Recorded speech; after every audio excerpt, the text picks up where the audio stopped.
Very well, he said. The price for knowledge is simple. I will take one of you as payment. Only then will I reveal the truth. A wave of shock rippled through my men. They shifted uneasily, their eyes darting between Huruku Ebema and Kozodi. And then to me, I felt a cold knot of dread form in my stomach. One of us had to die. No, one of my men, Mbuyu, shouted, stepping back.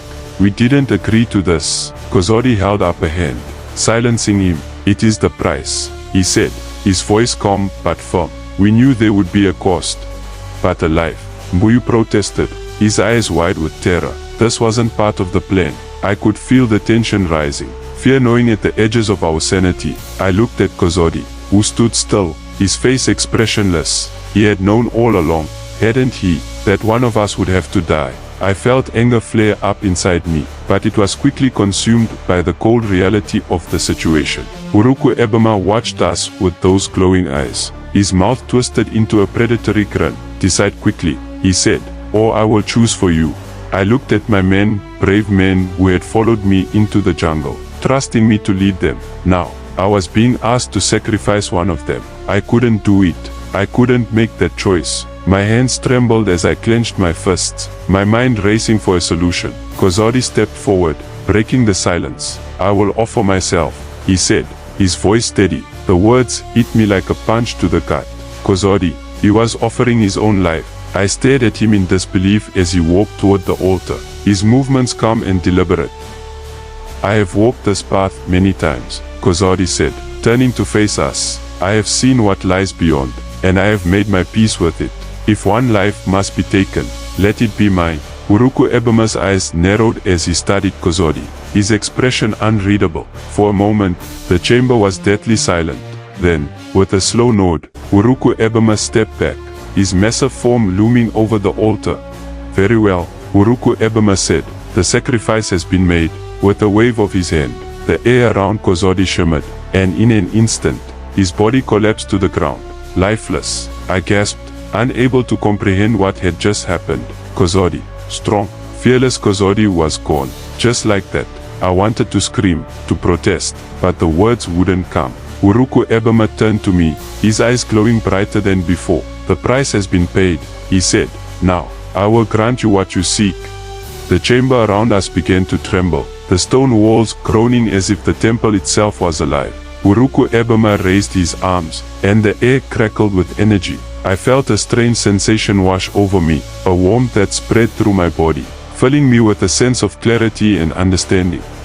The knowledge I had sought for so long flooded into my mind visions of the past, the present, and the future. I saw the rise and fall of empires, the birth of new worlds, and the secrets of the universe itself. It was overwhelming, too much for my mortal mind to comprehend. I felt like I was drowning in it, being consumed by the weight of the truth.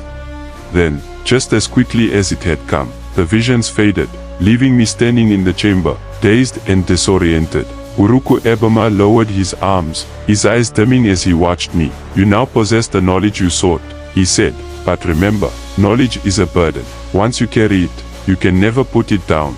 With that, Huruku Ebema turned and disappeared into the shadows, leaving us standing in the cold, empty chamber. I looked down at Kozodi's lifeless body, my heart heavy with grief and guilt. He had sacrificed himself for us, for me, and now I carried the weight of that choice. My men gathered around me, their faces pale and drawn. None of us spoke as we left the temple, our footsteps echoing in the silence. The jungle outside was still, as if the very world had held its breath, waiting for us to return, but we were not the same. None of us would ever be the same again. The journey back to the village was slow and somber. Kozodi's death weighed heavily on us all, a reminder of the cost we had paid for the knowledge we now carried. The jungle, once alive with danger and mystery, seemed quieter now, almost mournful. The animals that had once watched us from the shadows were nowhere to be seen, and the air was thick with the scent of decay.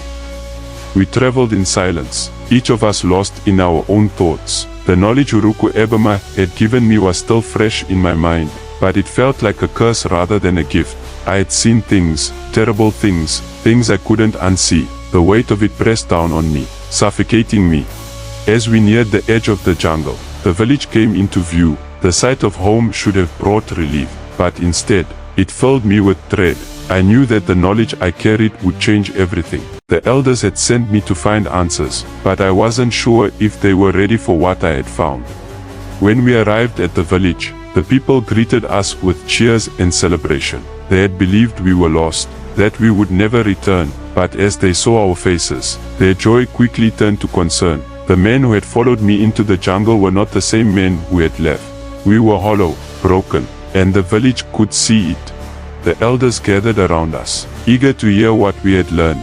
They asked about Huruku Ebema, about the knowledge he had shared with us. But as I stood before them, the weight of it all pressing down on me, I realized I couldn't tell them the truth. The knowledge was too dangerous, too powerful. If the village knew what I knew, it would destroy them. The visions of the future, the secrets of the universe, they weren't meant for mortal minds. They were a curse, one I would carry for the rest of my life.